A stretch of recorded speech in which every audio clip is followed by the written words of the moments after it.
Al-istiqamah adalah jalan untuk menuju keselamatan. Al-istiqamah adalah satu bentuk wasatiyah, tengah-tengah di dalam segala perkara. Wa hiya ittiba'il kitab was sunnah, dan ini merupakan bentuk implementasi, yaitu untuk mengikuti Al-Quran dan Sunnah, wa manhajus salaful ummah, dan untuk mengikuti manhajnya salaful ummah, umat-umat terdahulu. Wa hiya sulukus siratal mustaqim, dan ini yaitu mengikuti jalan yang lurus, jalan ihdinas siratal mustaqim, jalan siratal mustaqim, jalan yang lurus. Allah Subhanahu wa taala berfirman li rasulihi walil mu'minin, fastaqim kama umirta wa man taba ma'aka wa la tadghaw innahu bima ta'maluna basira. Allah Subhanahu wa taala berfirman dalam surat Hud ayat 112. Allah nyatakan fastaqim kama umirta, luruslah, istiqamalah seperti apa yang telah diperintahkan kepadamu. Wa man taba ma'aka, dan barang siapa yang bertobat bersamamu. Dan khitab konteks ini yaitu Allah berbicara kepada Rasulnya sallallahu alaihi wasallam, wala tadghaw innahu bima ta'maluna basir, dan janganlah kalian menjadi orang-orang yang berlebihan, sesungguhnya Allah Subhanahu wa taala adalah zat yang maha mengetahui. Qala Ibnu Hajar rahimahullah, al-istiqamah kinayatun 'an at-tamassuk bi amrillah ta'ala fi'lan wa tarkan. Kata Al-Hafidh Ibnu Hajar rahimahullah, al-istiqamah merupakan satu bentuk kiasan untuk berpegang teguh dengan apa yang diperintahkan oleh Allah, baik itu dari fi'lan, perbuatan, perintah, ataupun satu bentuk yang dilarang oleh Allah Subhanahu wa taala. Jadi kata Imam Al-Hafidh Ibnu Hajar rahimahullah, al-istiqamah yaitu satu bentuk kinayah untuk berpegang teguh, at-tamassuk bi amrillah ta'ala, untuk berpegang teguh dengan apa yang diperintahkan oleh Allah Subhanahu wa taala, yaitu dengan mengikuti, melaksanakan dan meninggalkan dari segala apa yang dilarang oleh Allah Subhanahu wa taala. Wa qad raghiba Allahu al-mu'minina wa hathahum 'ala luzum al-istiqamah كما في قوله تعالى وأن هذا صراطي مستقيما فاتبعوه ولا تتبعوا السبل فتفرق بكم عن سبيله ذلكم وصاكم به لعلكم تتقون. Demikian pula Allah Subhanahu wa taala berfirman dalam surat Al-An'am 153, dan ini seruan anjuran Allah Subhanahu wa taala untuk berpegang teguh, untuk tetap istiqamah. Allah Subhanahu wa taala berfirman dalam surat Al-An'am 153, wa anna hadha sirati mustaqiman fattabi'u wa la tattabi'us subul fatafarraqa bikum an sabilihi dzalikum wassaqum bihi la'allakum tahtadun. Naam, Allah Subhanahu wa taala berfirman, inilah jalanku yang lurus, maka ikutilah jalan yang lurus ini, kata Allah Subhanahu wa taala. Wa anna hadha sirati mustaqiman fattabi'u, ikutilah jalan yang lurus ini, kata Allah Subhanahu wa taala. Wala tattabi'us subul, dan jangan kamu mengikuti jalan yang bercabang-cabang, kata Allah Subhanahu wa taala. Kenapa kita dilarang untuk mengikuti jalan yang bercabang-cabang? Fatafarraqa bikum an sabilih, kalau kalian mengikuti jalan yang bercabang-cabang, kata Allah, niscaya kalian akan tercerai-berai dari jalannya Allah Subhanahu wa taala. Dzalikum wassaqum bihi la'allakum tattaqun, demikianlah apa yang diwasiatkan oleh Allah Subhanahu wa taala, semoga kalian menjadi orang-orang yang bertakwa kepada Allah Subhanahu wa taala. Di dalam hadis Ar-Rasul alaihi salatu wassalam, beliau pernah duduk bersama para sahabatnya, beliau memegang sebuah kayu atau tongkat, semacam tongkat, lalu Rasulullah sallallahu alaihi wasallam menggariskan garis yang lurus. Lalu Rasulullah mengatakan, membawakan ayat ini, wa anna hadha sirati mustaqiman fattabi'uhu wa la tattabi'us subul fatafarraqa bikum an sabilihi. Rasulullah ketika menggariskan garis yang lurus, beliau mengatakan, wa anna hadha sirati mustaqiman, inilah jalanku yang lurus, maka ikutilah jalan yang lurus tersebut. Kemudian di antara jalan yang lurus itu Rasulullah menggariskan jalan yang bercabang-cabang di kiri kanannya. Lalu Rasulullah sallallahu alaihi wasallam mengatakan, wala tattabi'us subul, dan jangan kalian mengikuti jalan yang bercabang-cabang. fatafarraqa bikum an sabilih.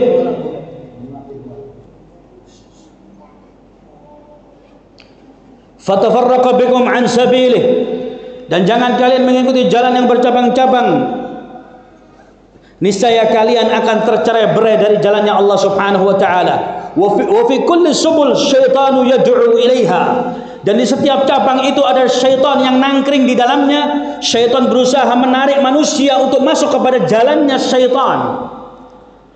Jadi jangan pernah kita menggunakan kiasan dengan pepatah bahasa Indonesia mengatakan banyak jalan menuju Roma. Silahkan Anda mau ke Roma lewat Prancis, mau lewat Jerman, mau lewat Italia, mau lewat mana saja, Inggris, silahkan.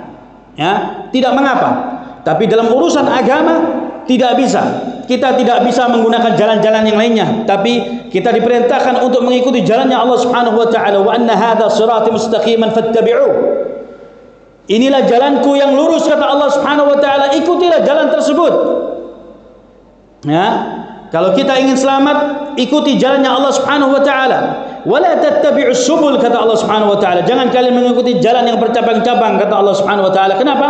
Fatafarraqa bikum an sabilih. Ketika kalian mengikuti jalan yang bercabang-cabang, maka niscaya kalian akan tercerai-berai dari jalannya Allah. Kacau balau, kita nggak tahu. Ya. Maka di dalam urusan agama jangan pernah kita menggunakan kaidah banyak jalan menuju Roma, banyak jalan menuju surga. Nggak bisa. Jalan menuju surga cuma satu. Ini firman Allah Subhanahu wa taala, dan yang lainnya sabda Rasulullah mengatakan inilah jalannya Allah yang lurus. Inilah jalanku yang lurus. Jalan menuju surga cuma satu. Naam. Kemudian di dalam hadis yang lainnya Rasulullah sallallahu alaihi wasallam beliau bersabda, "Man salaka tariqan yaltamisu fihi ilman, sahhalallahu lahu bihi tariqan ilal jannah." Barang siapa yang dia menempuh, meniti sebuah jalan yang di dalamnya terdapat ilmu agama, maka Allah Subhanahu wa taala akan mempermudah jalannya untuk menuju surga. Jadi tiket untuk menuju surga bisa kita peroleh dengan mudah, dengan gampang, ya. Dengan jalan apa? Dengan jalan kita mempelajari ilmu agama Allah Subhanahu wa taala, ilmu syariat agama Allah dan sunnah Nabi-Nya sallallahu alaihi wasallam. Inilah tiket untuk menuju surga. Jadi jangan pernah mengatakan jalan menuju surga itu banyak, enggak banyak, cuma satu. Siapa bilang jalan menuju surga banyak? Ya. Kalau ada orang mengatakan bahwasanya jalan menuju surga itu banyak, fadhal, silahkan, ya monggo.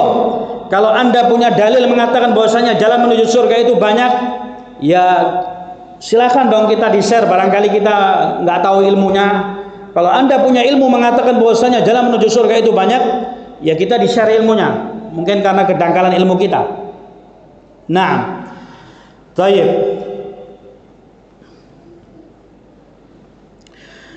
Wa qawluhu ta'ala thumma ja'alnaka 'ala syari'atin min al-amr fattabi'ha wa la tattabi' ahwa alladhina la ya'lamun innahum la yughnu 'anka min Allahi syai'a wa inna adh-dhalimina ba'dhum awliya'u ba'd wallahu waliyul muttaqin. Kemudian Allah sebutkan dalam surat Al-Jathiyah ayat 18-19. Allah Subhanahu wa taala berfirman, kemudian kami jadikan sebuah syariat di mana di dalamnya Allah perintahkan syariat yang Allah perintahkan untuk diikuti. Naam, thumma ja'alnaka 'ala syari'atin min al-amri fattabi'ha. Kemudian kami jadikan syariat sebuah perintah untuk kalian ikuti, kata Allah Subhanahu wa taala. Wala tattabi' ahwa alladziina la ya'lamun, dan jangan kalian mengikuti hawa nafsu orang-orang yang mereka ini enggak punya ilmu. Ya. Hawa nafsu yang hanya membawa untuk kepentingan pribadinya, hawa nafsu yang hanya membawa untuk kepentingan kelompoknya, hawa nafsu yang hanya untuk membawa menjerumuskan manusia ke dalam neraka Allah Subhanahu wa taala. Wala tattabi' ahwa alladziina la ya'lamun, dan janganlah kalian mengikuti ya hawa nafsu dari orang-orang yang mereka tidak mengetahuinya. Innahum la yaghnu 'anka minallahi syai'a, sesungguhnya itu adalah sesuatu yang sebuah perkara yang ringan, kecil bagi Allah Subhanahu wa taala, tidak ada artinya di hadapan Allah Subhanahu wa taala sedikit pun. Naam. Wa inna adh-dhalimina ba'dhum awliya'u ba'd, sesungguhnya orang-orang yang zalim itu mereka saling bersatu padu, saling tolong menolong antara satu dengan yang lainnya. Naam, wallahu waliyul muttaqin, dan Allah itu adalah penolongnya bagi orang-orang yang bertakwa kepada Allah Subhanahu wa taala. Wa 'an Sufyan ibn Abdullah Ats-Tsaqafi radhiyallahu anhu qala qultu ya Rasulullah qul li fil Islam qawlan la as'alu anhu ahadan ba'dak qala qul amantu billah thumma istaqim. Rawahu Muslim. Dari hadisnya Sufyan ibn Abdullah Ats-Tsaqafi radhiyallahu anhu, beliau, lihatlah cara sahabat ridwanullah alaihim ajma'in, bagaimana mereka para sahabat itu ketika bertanya, pertanyaannya spesifik. Pertanyaannya spesifik dan itu menjurus kepada mereka ingin menyelamatkan diri mereka. Rata-rata sahabat bertanyaannya itu jeli dan spesifik. Dia bertanya tentang sebuah amalan, ya Rasulullah, aku bertanya tentang sebuah perkara yang aku tidak akan bertanya setelahnya selain darimu ya Rasulullah. Ya, katakanlah kepada diriku sebuah perkara dalam agama Islam yang aku tidak akan bertanya lagi bukan kepada selain dirimu ya Rasulullah. Ini pertanyaannya sahabat. Ya, Sufyan ibn Abdullah Ats-Tsaqafi radhiyallahu anhu, dia mengatakan, ya Rasulullah, tolong katakan, beritahukanlah kepada diriku sebuah perkara dalam agama Islam yang aku tidak akan pernah bertanya lagi kepada orang lain. Udah nggak perlu lagi bertanya kepada orang lain. Ngapain mau bertanya sama orang lain? Cukup dengan Rasulullah. Ya, pertanyaannya luar biasa dan sangat spesifik. Lalu Rasulullah sallallahu alaihi wasallam menjawab dengan jawaban yang singkat, qul amantu billah tsumma istaqim. Rasulullah mengatakan, amantu billah, katakan aku beriman kepada Allah Subhanahu wa taala, kemudian istiqomahlah kamu di atas jalannya agama Allah Subhanahu wa taala. Mungkin sebagian orang akan menganggap sebuah jawaban yang singkat yang tidak ada maknanya, tapi ini mengandung makna yang sangat luar biasa. Dan sahabiyun jalil Sufyan ibn Abdullah Ats-Tsaqafi, dia sudah mendapatkan jawaban yang jawabannya itu sangat luar biasa, dan dia sudah tidak bisa lagi untuk dia berkelit, untuk dia melakukan sebuah perkara yang telah dinasihatkan oleh Rasulullah SAW untuk dia. Qul amantu billah, maka katakan, kata Rasulullah, aku beriman kepada Allah, tsumma istaqim, beriman kepada Allah dengan segala bentuk perintah Allah dan menjauhi dari segala apa yang dilarang oleh Allah. Yang diperintahkan oleh Allah banyak dalam agama Islam. Ketika diperintahkan untuk sholat, maka harus kita sholat, dan sholatnya harus istiqamah. Ketika diperintahkan dia untuk puasa, maka puasanya harus istiqamah. Ketika dia diminta untuk mengeluarkan zakatnya, maka zakatnya harus istiqamah. Ketika dia diminta untuk mengerjakan perkara-perkara yang lainnya, maka perkara tersebut harus istiqamah. Ya, konsisten, istiqamah, lurus di atas ajaran agama Allah Subhanahu wa taala, plus dia tidak boleh mengerjakan perkara-perkara yang diharamkan oleh Allah dan apa yang dilarang oleh Rasulullah sallallahu alaihi wasallam. Segala bentuk perbuatan dosa, perbuatan yang diharamkan oleh Allah dan Rasulnya, maka dia tidak boleh melanggar. Jawabannya cuma dua, qul amantu billah tsumma istaqim. Katakanlah aku beriman kepada Allah, lurus istiqamah di atas agama Allah. Kalau kita tidak memiliki ilmu, kalau kita tidak mengilmui ucapan Rasulullah sallallahu alaihi wasallam, mungkin gampang amat agama Islam, mudah. Amantu billah tsumma istaqim, beriman kepada Allah, istiqamah, mudah. Enggak mudah, ini susah. Ya. Ini perkara yang sulit. Naam. Karena di sana dia harus mengerjakan seluruh perintah Allah dan menghindari, ya, dilarang untuk dia mengerjakan apa yang diharamkan oleh Allah Subhanahu wa taala dan Rasulnya. Naam.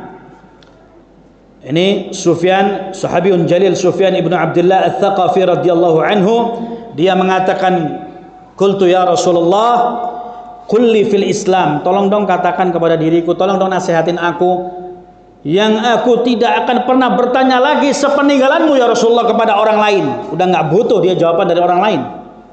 Ya, dijawab dengan dua kalimat oleh Rasulullah SAW, qul amantu billah tsumma istaqim, katakanlah aku beriman kepada Allah dan aku istiqamah, lurus di atas jalannya agama Allah Subhanahu wa taala. Ya. Naam. Jadi istiqamah, konsisten di dalam mengerjakan perintah Allah dan menjauhi dari segala larangan Allah Subhanahu wa taala. Ketika kita di bulan Ramadan, ya, diperintahkan untuk mengerjakan puasa di bulan Ramadan. Dan di bulan Ramadan itu ada rentetan-rentetan amalan yang wajib dan ada amalan-amalan sunnah di dalamnya. Di siang harinya kita berpuasa di bulan Ramadan, dibiasakan kita puasa. Maka diharapkan ketika selesai keluar dari bulan Ramadan, di bulan-bulan yang lainnya, maka kita diminta istiqamah.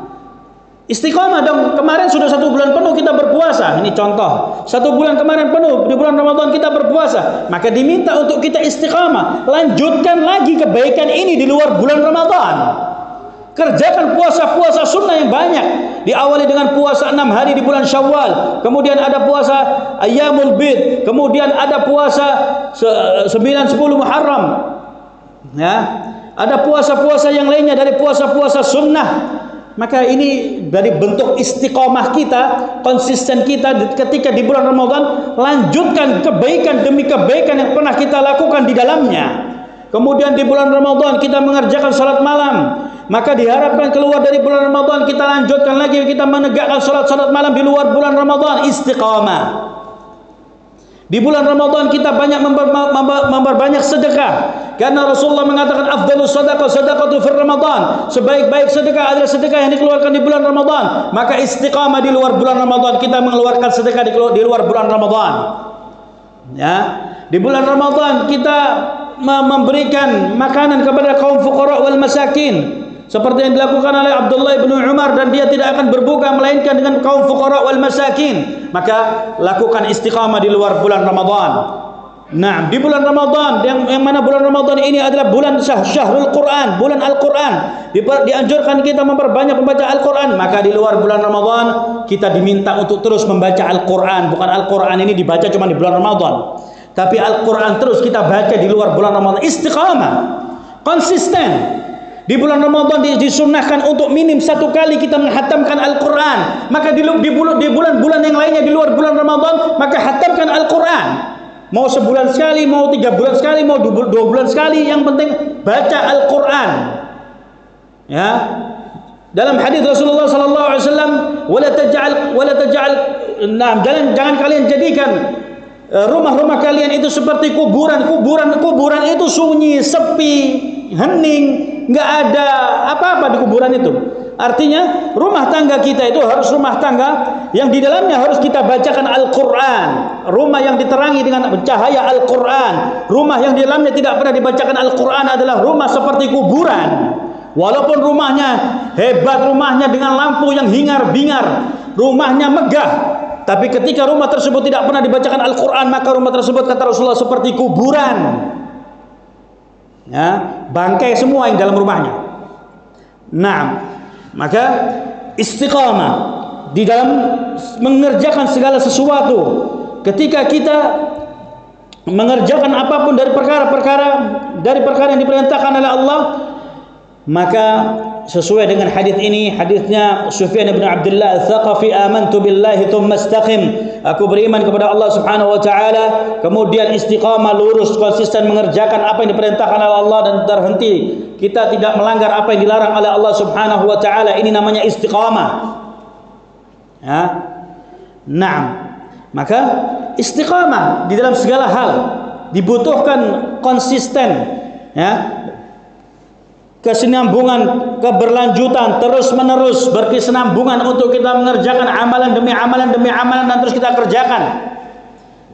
Nah, jangan kita kemudian, contohnya tadi di bulan Ramadan semangat mengerjakan seluruh amalan ibadah, banyak banget ibadahnya, tapi selepas keluar dari bulan Ramadan malas. Nah, udah nggak mau puasa sunnah, udah nggak mau membaca Al-Quran, udah nggak mau sholat malam, udah nggak mau, ditinggal semua. Ya. Ini bukan orang yang istiqamah. Nah, bahkan para ulama mengatakan di antara tanda-tanda qubulul a'malu fi Ramadan istiqamah. Ya, istiqamah ba'da Ramadan, yastamir.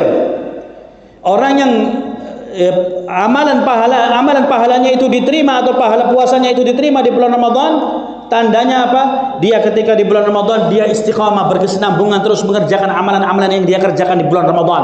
Ini berarti amalannya makbul, diterima di sisi Allah Subhanahu wa taala. Karena Dalam hadis Anas bin Malik dalam Sahih Bukhari Muslim disebutkan raghima an furajulin adraka Ramadan wa yakhruju min Ramadan wa lam yaghfirallahu lahu. Celaka binasa, doa malaikat Jibril. Celaka binasa bagi orang-orang yang dia hidup berjumpa dengan bulan Ramadan. Dia ada di tengah-tengah bulan Ramadan, keluar dari bulan Ramadan, Allah tidak mengampuni dosa-dosanya. Dia didoakan oleh malaikat Jibril dengan celaka.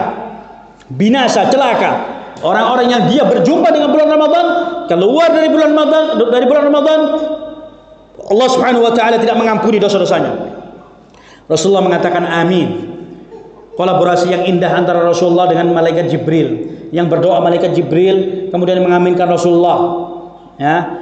Di sini para ulama mengatakan di antara tanda amalan itu diterima, dia selepas dari bulan Ramadan dia mengerjakan amalan-amalan yang telah dia kerjakan di bulan Ramadan. Ketika di siang harinya dia berpuasa, maka diharapkan selepas bulan Ramadan dia mengerjakan puasa-puasa sunnah. Ya, ketika di bulan Ramadan dia mengerjakan salat malam, selepas bulan Ramadan maka diharapkan dia tetap terus konsisten istiqamah mengerjakan salat malamnya, menghidupkan malamnya. Ya, dalam Al-Qur'an disebutkan tatajafa junubuhum 'anil madaji', yaitu orang-orang yang mereka menjauhkan lambung-lambung mereka dari tempat tidurnya. Siapa mereka? Orang-orang yang mau bangkit, mereka bangun di tengah malam untuk mereka salat malam menghadap Allah Subhanahu wa taala. Ya. Naam, dan istiqamah dalam perkara-perkara yang lainnya, membaca Al-Qur'an. Al-Qur'an jangan ditinggal. Ya. Al-Qur'an ini akan menjadi syafaat kita, yang akan menjadi penerangan kita di dalam alam kubur kita. Al-Qur'an ini akan berbicara, akan menjadi saksi kita. Ya. Jangan ditinggal Al-Qur'an. Ketika di bulan Ramadan, Masya Allah, giat, semangat, hatam. Saya dalam satu bulan hatam dia sekali. Walhamdulillah ni'mah. Ya, wa biha wa ni'mah. Nah, jadi ketika kita di bulan Ramadan rajin membaca Al-Qur'an, maka diharapkan di luar bulan Ramadan rajin membaca Al-Qur'an, ya. Baca Al-Qur'an karena Al-Qur'an ini akan membantu kita di yaumil qiyamah, ya. Nah, baik. Kemudian min ahammil wasail allati tu'inu 'ala al-istiqamah, dan di antara beberapa perkara yang sangat penting, perkara-perkara penting yang dapat menolong seseorang untuk dia bisa istiqamah. Awalan islahul qulub. Yang pertama memperbaiki hati. Ya, memperbaiki hati. Ya, kalau istilahnya orang zaman sekarang manajemen qalbu, biar keren. Manajemen qalbu, ya. Islahul qulub, memperbaiki hati. Qala Rasulullah sallallahu alaihi wasallam, ala wa inna fil jasadil mudghah, idza saluhat saluhal jasadu kulluh, wa idza fasadat fasadal jasadu kulluh, ala wa hiyal qalb. Rasulullah sallallahu alaihi wasallam beliau bersabda bahwasanya dalam jasad, dalam tubuh manusia itu ada segumpal bongkahan daging. Ya. Naam, yang mana itu disebut dengan hati. Dan jika bongkahan daging ini, hati ini baik, maka seluruh anggota badan ini akan menjadi baik. Naam, ketika hati ini menjadi baik, maka seluruh anggota badan ini akan jadi baik. Ya, tapi ketika hati ini jelek, maka seluruh anggota badannya akan rusak. Ya, kita lihat orang yang hasad, orang yang iri, dengki, ya, orang yang dia tidak senang dengan kenikmatan yang ada pada saudaranya, dia sakit semua dia. Kepikiran ngelihat saudaranya nikmat, dia iri. Ya. Nah, mohon maaf Pak, yang di belakang jangan ngobrol sendiri ya. Kalau ngobrol sendiri kita konsentrasinya pecah. Ya, Bapak nggak pecah, saya yang pecah konsentrasinya. Nah, jadi bahwasanya bubar, langsung hilang hafalan saya. Islahul qulub, ya, memperbaiki hati. Jadi kata Rasulullah, dalam jasad manusia ini ada sebongkah daging yang disebut dengan hati. Ya. Maka ketika hati ini baik, maka seluruh jasad, seluruh anggota badan ini akan menjadi baik. Tadi saya kasih contoh yang sempat bubar tadi, hilang tadi sebentar, ya. Orang yang hasad.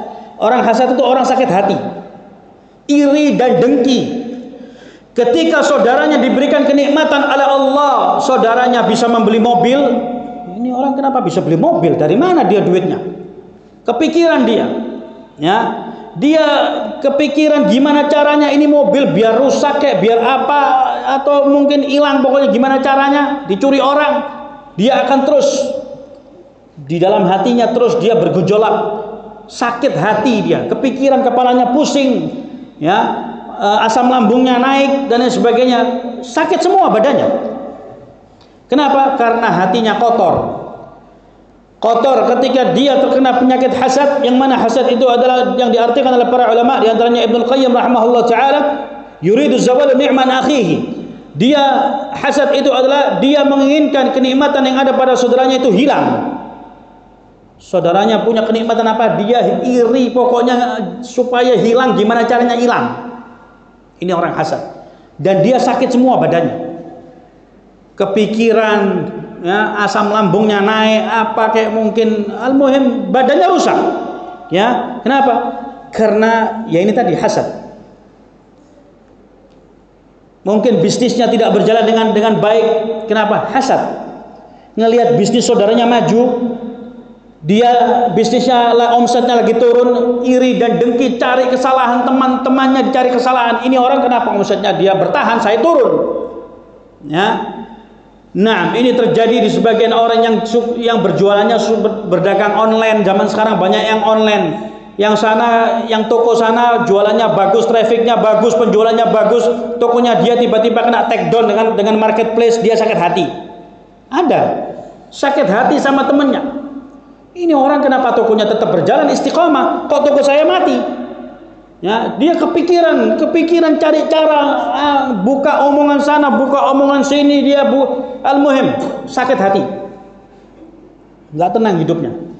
Nah, maka jangan pernah kita ini iri, dengki dengan siapapun, dengan manusia. Kalau ada temannya, ada saudaranya diberikan oleh Allah kenikmatan, barik lahu, ucapkan keberkahan, semoga rezekimu berkah, semoga anakmu, istrimu, semoga kendaraanmu, rumahmu, hartamu semuanya berkah, diberikan keberkahan oleh Allah. Tenang hidup kita, ya, bahagia hidup kita. Orang bahagia itu bukan orang yang banyak duitnya. Kadang-kadang orang banyak duit itu banyak penyakitnya. Ya, orang bahagia itu dia istiqamah, kemudian dia merasa tumanina, dia merasa qanaah dari apa yang diberikan oleh Allah. Kalau dia seandainya supir ojol sehari dapat 100.000, maka dia syukurin, dia bersyukur kepada Allah. Itu lebih bermanfaat, lebih berkah, lebih segala-galanya daripada orang yang penghasilannya sehari 1 juta, 1 miliar, tapi dia adalah orang-orang yang hidupnya penuh dengan permasalahan. Ya. Nah, sehari dapat 100.000 kita bersyukur kepada Allah. Ini lebih baik daripada sehari dapat 1 juta ataupun 100 juta ataupun 1 miliar, ya.